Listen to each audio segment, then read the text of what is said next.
For this example, we will consider a simple mixing process, but here we are just going to consider two streams that come in at different temperatures T1 and T2 and at different flow rates Q1 and Q2.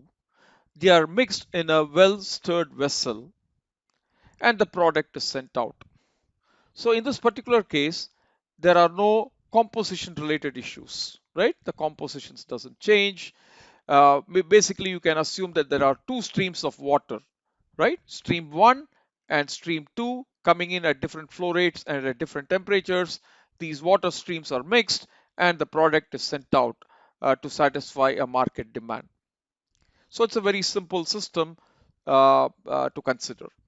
Now, the other thing we are going to assume is we are going to assume that the volume of the vessel contents is maintained constant. That means V does not change with time. V is a fixed value.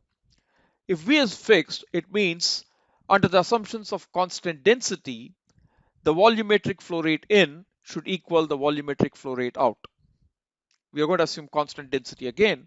Therefore, M1 dot plus M2 dot is equal to M dot will be the mass balance, right? So the mass rate in kgs per minute, stream 1. This is mass flow rate in for stream 2. That should equal mass rate out, right, through this exit stream. So that is also in kgs per minute. Now, if you divide throughout by density and you assume the densities are the same for all the three streams that we have written there, we will get Q1, which is the volumetric flow rate of stream 1 plus the volumetric flow rate of stream 2 equals the volumetric flow rate of the exit stream Q. So this is what will happen when we assume constant density as well as constant volume, right? How do you maintain constant volume? By having a good level controller on this vessel. It will maintain very tight control of the level in the tank such that the volume is maintained constant. So we'll assume that miracle happens, right? That the vessel can be kept at constant volume. We're also going to assume that the density and the specific heat capacity, Cp, the density is rho, the specific heat capacity is Cp. We assume that these stay constant. All right. That means even though there are temperature variations, right? So some stream is coming at T1, some stream is coming at T2, some stream is coming at, is leaving the system at temperature T. All these temperature changes don't have an effect on the density or specific heat capacity. We just make that assumption, assuming that the range of temperatures is not too wide so that it has effect on density and we have to deal with different streams of different densities. Just for simplicity's sake, we'll assume that the densities are same for all the streams as well as for the vessel contents and they are constant. So with all these assumptions, we can list out the variables that we see there. And before going there, we will also make a remark that the exit stream is marked with the temperature symbol T. Now, because of the well-stirred nature of this vessel, because this stirrer is doing a great job of homogenizing the vessel contents, the interior of the vessel contents will also have the temperature T. So what is inside the vessel gets reflected in the exit stream as well. This is the result of assuming perfect mixing conditions within the vessel. Now the variables are listed here. All the volumetric flow rates have units of meter cube per minute. Inlet stream 1 is Q1 meter cube per minute. Inlet stream 2 is Q2 meter cube per minute. The exit stream is Q meter cube per minute. The temperatures of all the streams, inlet streams and outlet streams, are all in Kelvin, right? So the two inlet streams are at temperatures T1 and T2. The exit stream is at temperature T. So that is what is indicated here. Now the volume of tank contents is denoted by the symbol V and it has units of meter cube. Density of the streams and of the vessel contents, they are indicated by the symbol rho. And the units will be in kgs per meter cube. The specific heat capacity has the units of kilojoules per kg per Kelvin. So Cp is assumed to be the same for this stream, for this stream, for this stream, and for the vessel contents, as we have remarked earlier. So with these symbols and explanations, we are ready to make the model. As usual, we observe the tank system between time t and t plus delta t. That means we observe it for a duration of delta t time units. And when we do the mass balance for the system, because we have to do mass balance and energy balance, the mass balance is quite easy and trivial here because of the fact that we have assumed constant density, and we have also assumed that the volume V is constant. So that assumption, as we kind of worked out earlier, leads for the mass balance to be simply Q is equal to Q1 plus Q2. That is the mass balance, right? That is the equivalent of mass balance written in terms of the volumetric flow rates because we have assumed the density to be constant. So that is taken care of that way. Now coming to the energy balance equation. Now we are going to make sure that our property that is conserved is energy. That's what we are looking at. And we are looking at the units of kilojoules. All right. So the same idea. What is the energy in the tank at time t plus delta t? At the last point in which we observe the system, what's the energy content of the system at the final time? Subtract from that the energy that was in the tank, right, at time t, the starting time. So why has this energy content in the tank changed over this time interval delta t? Why has this accumulation happened during this time interval delta t? So that is what we are asking, and the answer for us is easy. It is because energy has come into the system and energy has left the system. So energy has come into the system through two inlet streams. Energy has left the system through the exit stream over this time interval delta t.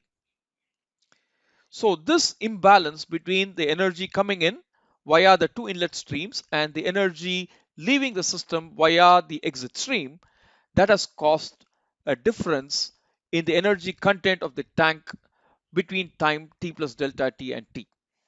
That is what has led to the accumulation of energy within the tank. So now in terms of symbols, so this is what we understand. This is the conservation of energy principle. Now what we do here is we then convert it into symbols. And we understand that there are no heat losses. For example, the vessel is well insulated, things like that, right? There are no chemical reactions happening inside that releases energy, nothing of that kind. So energy comes into the system through the two inlet streams. Energy leaves the system through the exit stream. The difference between the two components here, right? The inlet energy and the outlet energy, the difference between that leads to the accumulation of energy within the system. So in terms of symbols, energy in tank at time t plus delta t is going to be V times rho times Cp times T. So in school, right, we would have been used to writing m times Cp times T. Mass multiplied by Cp multiplied by T, right? Whenever we used to work with, noting how, for example, a spherical hot object cools down, right? So we will write these kinds of equations. Even if you have not written it, let's learn it now. So V times rho is mass. This is Cp. This is T, temperature. So if you multiply those three, V is in meter cube. Rho is in kgs per meter cube.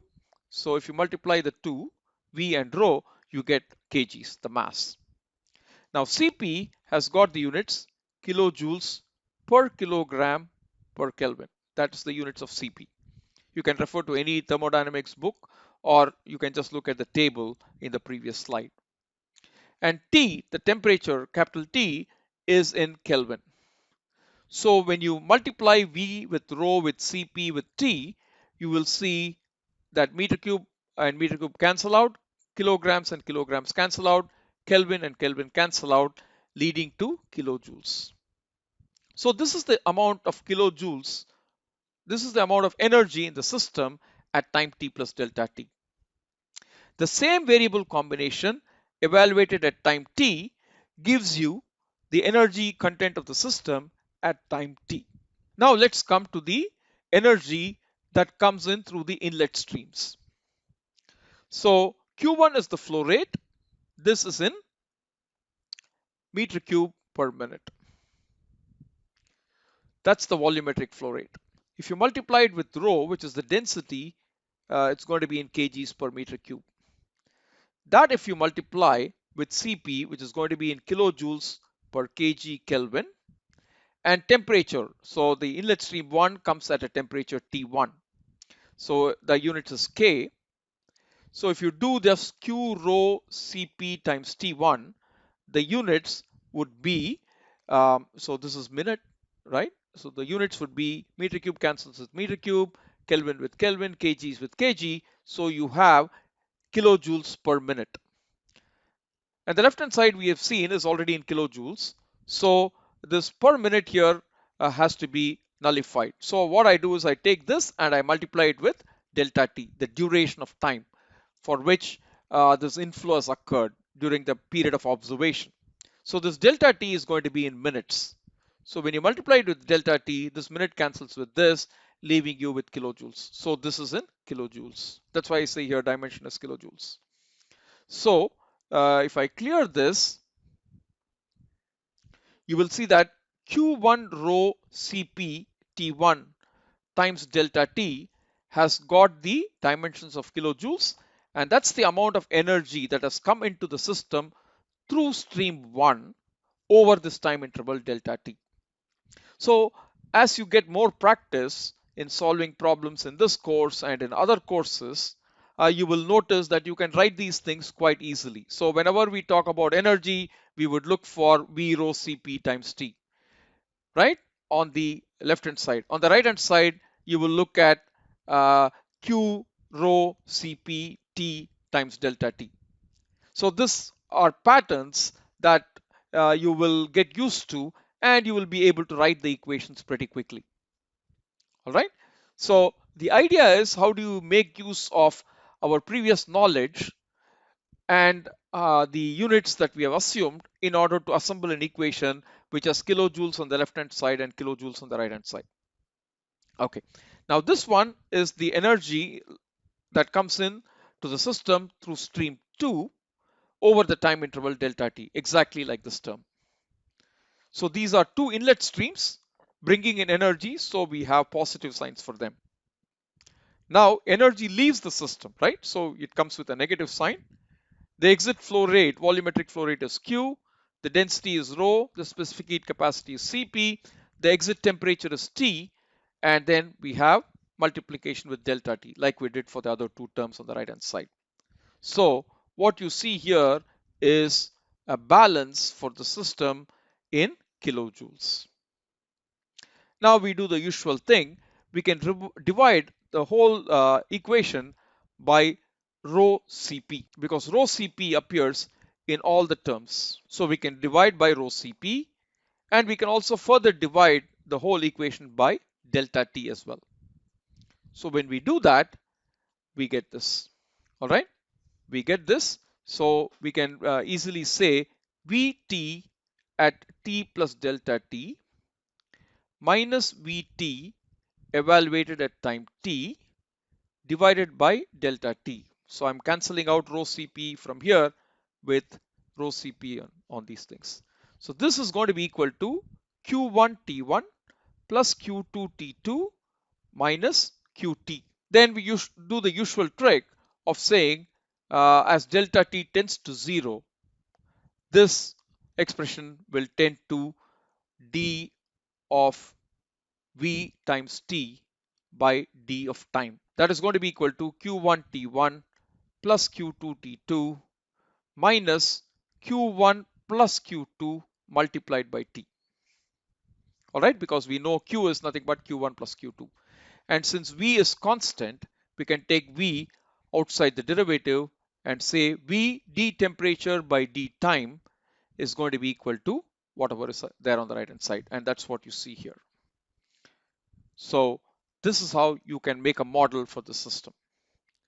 Now you can see that in this particular case, T is the state variable, temperature of the vessel contents. The temperature is the state variable because that is associated with d by dt. And this system has two manipulated variables. Usually the flow rates, right, are called manipulated variables because you can change them by manipulating a valve. You can change the flow rates quite easily in a system.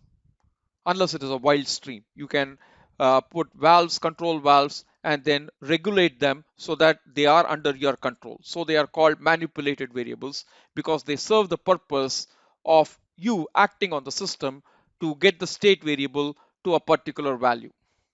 All right, so Q's are called the manipulated variable typically in the system. T1 and T2 are also inputs to the system, input variables to the system, but T1 and T2 would be called as disturbances. Right? So because of changes in the environment or upstream equipment, the temperatures and compositions of streams will change. And you cannot manipulate them quite easily as much as you can manipulate flow rates. Therefore, Q1 and Q2 are input variables that are called manipulated variables. T1 and T2 are input variables that are called as disturbances. And basically, the operator is able to ward off the effects of disturbances on the system by moving the manipulated variables suitably so that the disturbances do not have an effect on the output variable or variables. We'll stop here and we'll catch up in the next video. Thank you.